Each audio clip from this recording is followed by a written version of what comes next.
Okay, Sammy, here we are. We're going to do ESL chords, bar chords, triads. So we were talking about major and minor chords. If I'm saying this all really slowly, it's just in case you're in the middle of having a brain fart. But E and E minor. Cool. And then as a bar chord, so this is the note F. So I'm playing F, I'm playing F minor, I'm playing F sharp minor. Cool. So sharp, one higher, F sharp. Flat, one lower, B flat. Cool. And then that's G and G minor. Like I'm going, this is G. And then we had our A-shape chords, where we're going major, minor, which is your, not this, but this, and that right there. So if you want to pause and just think about those, that's fine. You already know those shapes. Major, minor, major, minor. Cool, so note names. I really should have written something down for you, but I think you'll be cool, and I intended to. Landmarks. What we mean is we're going to learn the name of, 7 notes, and then work off of that when we're trying to find other notes. Like if we know this is A, finding A sharp is going to be pretty easy, and that'll just come up enough times where you'll wake up one day and just know that's A sharp without even having to think the same way it all works. But yeah, so E and F right there, F. Cool. At our 3rd fret, we've got G and C.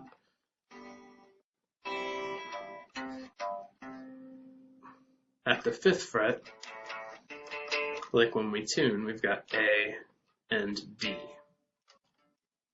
So, before you move on, pause your video and give yourself a geography test on those 5 dots. What I mean is you don't just want to be the person who can go, okay, F, G, C, A, D, where you have to think about all those notes to be allowed to think this is D. So if you're just like, okay, which one was C, which one was A, which one was F, picking them at random, then you'll actually finish the task rather than be tempted to think things like, this is D, this is C rather, so I'll be able to find D because it's one higher or whatever. It's just, these are 4 dots, we're assigning names to them, and you just don't always want to think about it in this order. So cool. When you're getting the 100 on that geography test, we're going to add the 7th fret, where we have B and E. So now just give yourself a geography test. Probably just stop including F as soon as you feel like you know it. That's pretty easy from, so 3rd fret, 5th fret, 7th fret on these 2 strings. Give yourself a big old randomized geography test.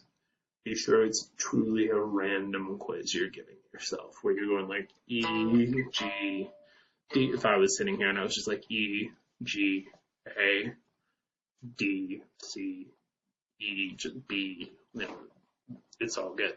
And this will be a good time to do the translations as well, obviously.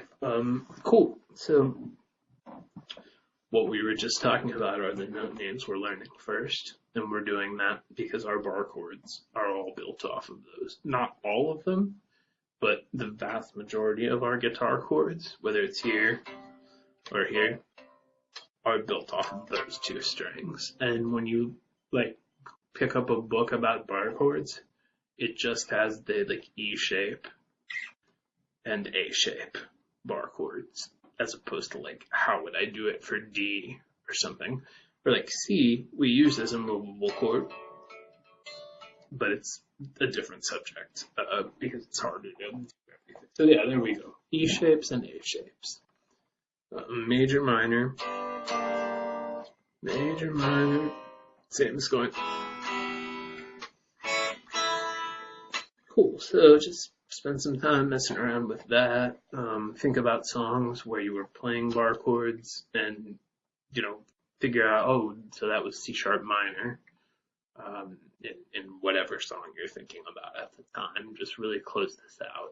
Pause your video and get to where you don't get confused anymore. You know these few note names. If I'm like, play C sharp minor, you just go C sharp, and then you don't think about this or whatever, you just go minor, Cool. And yeah, cool. So there we go, man. We've got major and minor, major and minor. Excuse me. So that's the visual part. We introduced this concept of triads, which we're going to talk about what this is all about. But we learned a way to play the major scale, starting on any note. And it looked like I'm starting on C right here. And that's 1, 2, 3, 4, 5, 6, 7 notes. Cool. So, not a second, but a third. Sounds super consonant, like correct. And then a fifth, like the two lowest notes in all of our chords. All of our normal chords are made up of the root note, or the first, the third, and the fifth. So there you go. If I'm like A, the notes in an A chord, I'll just do it for C, like we were just talking about here. This C right here, the 8th fret. So C, E, and G. And if we look at this, sure enough, C, E, G, C, E, or C, G, C, E, G. So it works. Those are the notes. And me mentioning triads is just so we're being thorough. We could just think about this visually, but if you're wondering what notes are in each chord, you can use that. Or, cool. And that's a major triad. What changes to make it a minor chord is the third gets lowered or flatted. So a minor triad, here's C, goes, and this is just one of many ways we could play it on the fretboard, going, or whatever. But yeah, so we're doing it here because we know the names on those two strings. So major triad has a major third in it. Minor triad has a flat third in it. That's like the versus. That's what thirds sound like. Cool. So, go ahead and digest all that stuff. By no means am I suggesting you're supposed to think about what notes are in each chord while you're playing them, but feel free to explore it, and it is totally going to work. That it will be the, or, that those are the notes in the chord. Cool. And moving up and down, things change. Moving side to side, they don't, This is major here and minor here. But when it comes to everything else, G sharp minor. Cool. All right, so right about 9 minutes, we're starting to talk about 7th chords. Major and minor, those are the two main chord colors that there are. Major's bright, minor's dark. So then, sometimes we add 7ths. First and foremost, people will say E7 or E7, and that is adding the note D to your E chord. So as a bar chord, that just looks like take your pinky off. So right now I'm playing G7. It's not called G major 7, it's just called G7. Cool. Then if we go to our minor chord, it's the same thing. E minor, 7. G, G minor, 7. Or if you ever played, that's a type of minor 7 chord. So here's the 7. And here's the thing that says it's minor. So it's a root, 5th, 7th, 3rd, 5th, root. But really this is just like bonus footage. You can just go 7, minor 7. Cool. So when we get to our A shapes, now we're picturing no 6th string. We've got our A chord and A7. And again, this is 1, 2, 3, 4, 5, 6, 7. That's why we're talking about it. So we're talking about adding the note G to an A chord, which is like the note that's 2 frets back. Cool. So that's the chord A7. Here's A minor. That's the chord A minor 7. So it's the same thing we were doing with E. We're going, here's a bar chord. Here's a bar chord. Here's a bar chord. Here's a bar chord. These are C's. So it's just playing C major and C minor, which is the same as going. So the 7th chords are, that's like this one, C7, which is a type of major chord, or C minor 7, which is a type of minor chord. Cool. So I'm like G sharp minor. Or, there you go. Sharp and flat, higher and lower, minor and major, chord colors. The interval, a third, wherever it appears on the fretboard, is what tells us this is a major chord or this is a minor chord. And we just talked about adding a flat 7. Like adding G to an A scale. If we look at that, that's a regular 7, but a flat 7 is that mixolydian. So, cool. In our chords that are called G7 or D7 or C7, they all contain a flat 7. So then naturally one would ask, what do you do about throwing in the regular 7 or the dominant 7? Good question. So the most common way for us to address this is by looking at an A chord. And again, we're going this note or that note. So then what if we put in the note in between them? What I mean is A flat. That shape like that. That's a new chord color. It's a type of major chord, and it's called A major 7. So this is called A7. This is called A major 7. And A major 7 has a normal 7th in there. Whereas the 7th chords had flat 7. Cool. So when it comes to this major 7 chord, you can do it like this and move. It's D major 7. We almost always phrase it off of the A string because there's a really nice, easy way to play it. Off of the E string, it gets pretty tricky.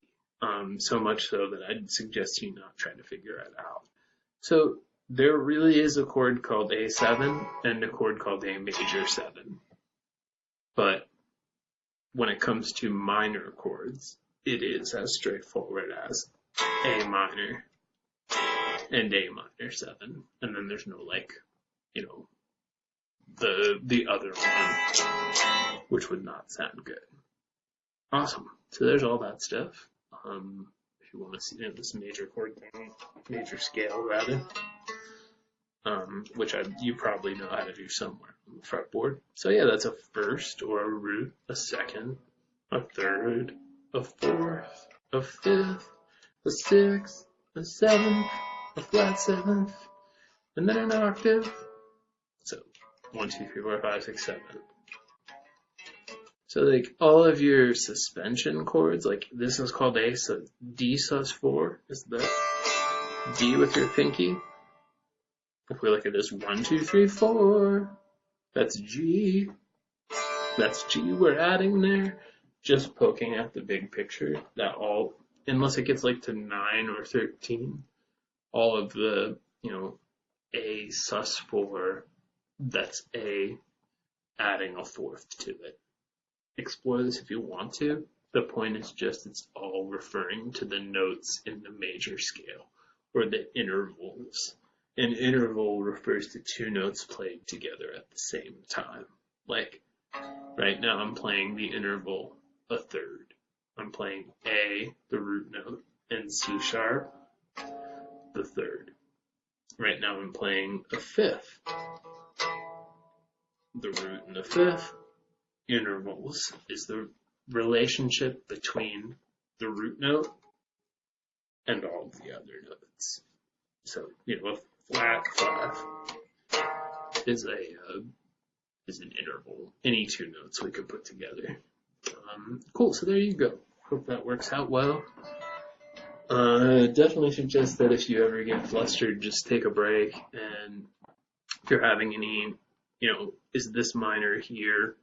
No, it's not. You could just do the wrong fingers one and yourself what's going on. But there you go. We'll tackle scales and get after all this stuff, man. Looking forward to it.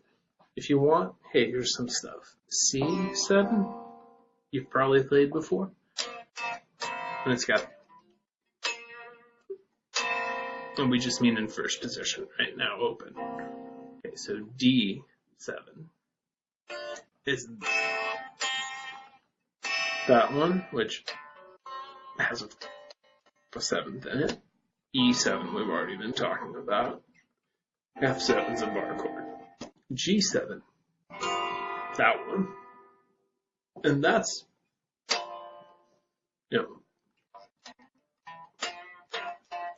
we're adding F to a G chord. A, we've been talking about already.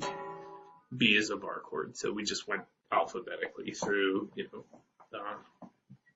just like there's some seventh chords that you probably already know and would want to put the name with, this is C7. Same as that. This is D7. Same as this. Literally the same in this case. Alright, man, that was fun. Looking forward to getting into scales, and we'll get you really understanding the fretboard in the next few weeks.